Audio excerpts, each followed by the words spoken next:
아침 드셨을 때와 안 드셨을 때 분명히 어떤 차이가 있어요? 뭐 굳이 따지자면 적게 먹으면 다 괜찮다예요.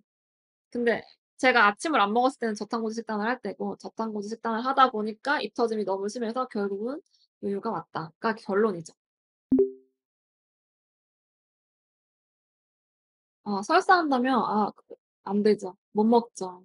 무슨 말씀이신지는 압니다. 제가 그래서 아이스크림 폭식을 했던 거예요. 아이스크림 맛도 있는데 아이스크림 먹으니까 배탈 나고 설사하네? 그럼 체중도 좀 덜 오르는 것 같네? 그래서 제가 아이스크림이 저의 변비 해결책이었고 그게 또 폭식 트리거 요소가 되고 계속 그랬던 거거든요.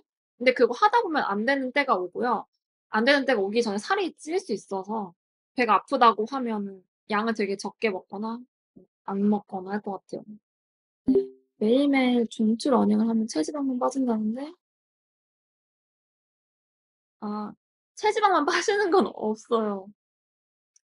그러니까 그 심박수가 아주 높지 않게 어느 정도 유지하면은 뭐 체지방이 빠진다는 실험 데이터가 있을 수는 있으나 몸이 그렇게 쉽게 체지방을 내주지 않고 체지방만 내주지 않습니다.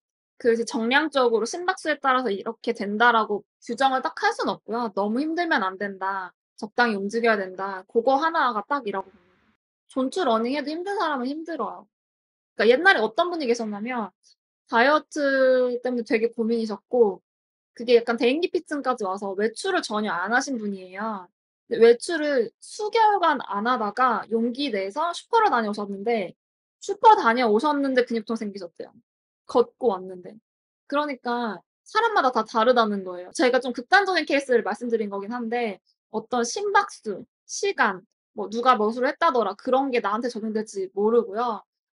그러니까 그거에 대해서 꼭 결과를 이렇게 봐야 된다고 생각하시지 않으시는 게 낫고, 좀 전에도 말씀드렸지만 너무 많이 운동하면 피곤해서 더 안 좋을 수 있다. 너무 안 움직여도 몸이 부을 수 있다. 요거 하나만 생각하시고 뭐든 해보시면서 적당히를 스스로 찾으시는 게 정답이라고 생각합니다. 양을 줄여서 먹기 위해서 더 자극적인 음식 먹는 거에 대해서 어떻게 생각하세요? 마른 친구를 보니까 엄청 애기 입맛으로 감자칩이랑 초코우유를 좋아하더라고요. 이게 체질상 그런 건지 자극적인 음식을 좋아하는 입맛이 소식과 다이어트에 도움이 되는지 잘 모르겠어요. 자극적인 음식을 먹어야 적게 먹을 수 있긴 해요. 슴슴한 거는 입에서 미각을 충분하게 자극을 못하니까 많이 먹고 싶게 되고 조금만 먹는 걸로 만족이 안 되니까 끝까지 먹게 되는데 그런 말 하잖아요. 짜서 못 먹겠다, 달아서 못 먹겠다, 뭐 느끼해서 못 먹겠다. 그러니까 자극이 강하면은 그걸 많이 못 먹습니다. 자극이 있는 걸 먹는 게 소식하는 방법 중에 하나라고 볼 수 있긴 한데 정도가 있을 거예요. 친구분은 그게 괜찮은 거고 블랙블루님도 시도는 해보시되 그게 맞을지 안 맞을지 모르는 거죠. 제가 아까 전에 그 레이즈 감자칩을 먹었는데 저는 그런 건 안 맞는 것 같아요. 큰 것도 아니고 작은 봉지인데 그 밥으로 먹는 건 저 같은 경우는 힘든 스타일. 식사 후 소화가 되었다고 판단할 수 있는 상태는 다시 허기짐이 느껴지는데 허기짐이 느껴진다고 하면 보통 소화가 다 됐다라고 생각할 수 있을 것 같은데 소화가 잘 된 거는 그냥 아무 느낌이 없으면 소화가 잘 됐다라고 봅니다. 잘 안 된 거는 느낌이 확실하죠. 가스가 찼다거나 뭐 아프다거나 더부룩하다거나 막 그런 게 있는데 좋은 거, 잘 된 거는 느낌이 없습니다. 느낌이 특별히 없다가 이제 허기짐이 오면 이제 다음 끼니 먹을 때 됐다 요렇게 되지 않을까요? 소화가 안 되는 것처럼 육배가 불편해요. 근데 식욕의 고통을 이겨서 매번 그런 경험이 저탄고지 할 때가 항상 그랬지. 어쩔 수 없다. 그 의지로 끊어내시고 양을 적게 한번 드셔보세요. 약을 적게 드셔서 편한 거를 경험하면 또 몸이 알아서 그걸 찾아갈 수도 있거든요. 오늘 식사량 줄이고 이거 영원히 해야 돼라고 생각하지 마시고 일단 줄여서 윗배 안 불편한지만 보자. 요걸로 시작하시는 게 좋을 것 같아요.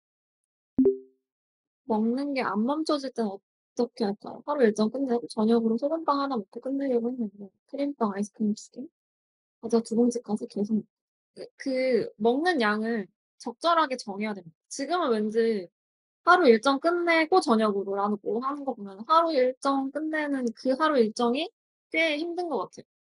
근데 그런 힘든 일정을 끝냈는데 저녁으로 소금빵 하나만 먹으려고 하니 몸에서 못 버티는 것 같은 느낌이에요.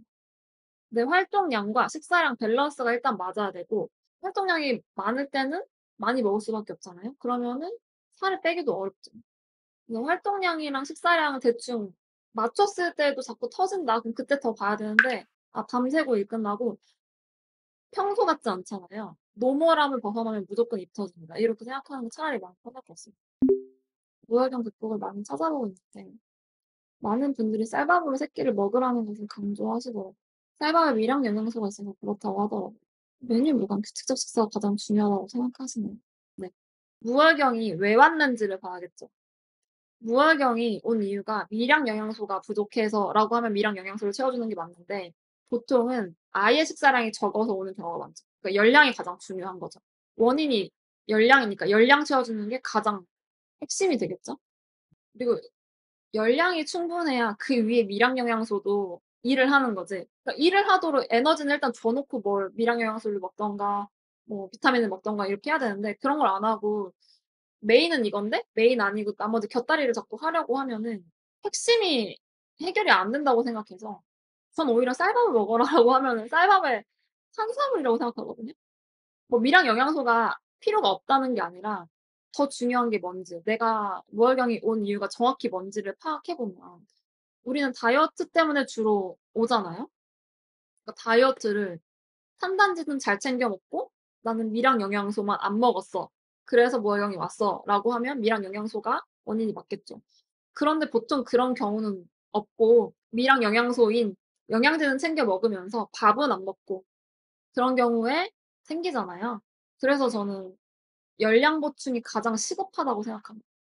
그 1일 1식 하다가 끼니 늘리는 경우에 근데 조절이 안 되는 경우에 뭐 그럴 수도 있죠. 말씀하신 대로 1일 회식할 때는 한 끼 너무 많이 먹으니까 이게 끼니 수가 늘어나면 한 끼 먹는 양이 적어서 만족이 충분히 안 되는 점에서 어려움을 느끼시는 분도 계신데 또 뭐 또 생각해 봐야 되냐면 나도 모르게 '나 원래 2끼 먹으려고 했는데 배 안 고프면 안 먹어야지.' 이 생각을 하고 계실 수도 있거든요. 그러면은 지금 먹는 끼니가 적은 게 이제 바로 불만이 돼 버려요. 한 끼만 먹을 수도 있는 상황을 이미 내 머릿속에 가정해 버렸기 때문에. 그 생각도 좀 하고 계신다면 거기 부분 정리가 필요할 것 같아요. 내가 지금 배가 부르건 고프건 상관없이 나는 오늘 무조건 2끼 혹은 3끼를 시도할 거다.